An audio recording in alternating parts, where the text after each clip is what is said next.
Dos penals fallats per Pechi Armengol, un altre fallat per Ramon Benito, dues faltes directes errades, una per Jepi Selva i una altra per Dani Rodríguez.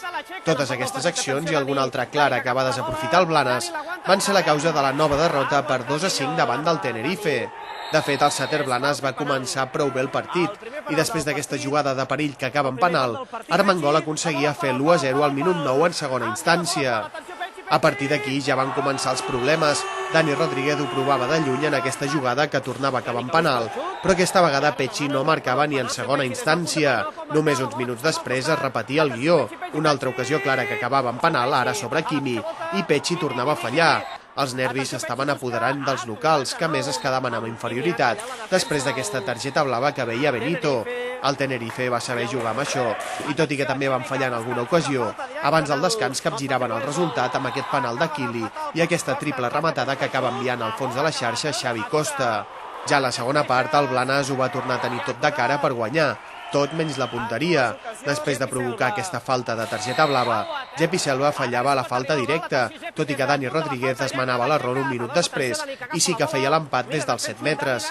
5 minuts més tard, però, Ángel Rodríguez tornava a avançar els visitants amb aquest xut i Dani Rodríguez, que tenia una nova ocasió des dels 7 metres, llançava igual que l'anterior però fallava.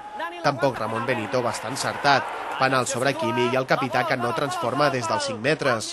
Amb tot aquest reguitzell d'ocasions desaprofitades, l'únic que podia passar és que el Tenerife sentenciés, i així va ser en els últims 3 minuts. Primer, Aquili feia el 2-4 de falta directa i Ángel Rodríguez completava la golejada amb aquest xut.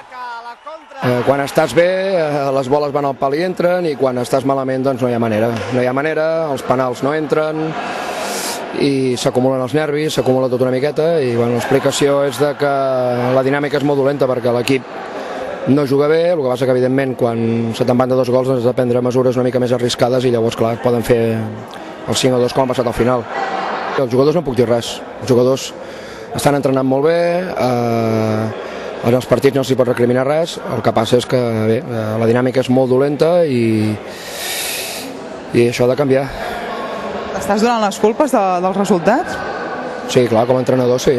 Com a entrenador, evidentment que quan les coses no funcionen la culpa és de l'entrenador. Vull dir, que jo als jugadors no els hi puc tirar res encara. La culpa és de l'entrenador.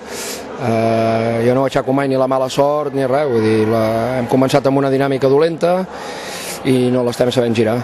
Després d'aquesta quarta derrota en Lliga, el Blanes suma només el punt aconseguit la setmana passada a Lleida i és 14è de la Hockey Lliga, una classificació que encapçala el Barça amb 15 punts.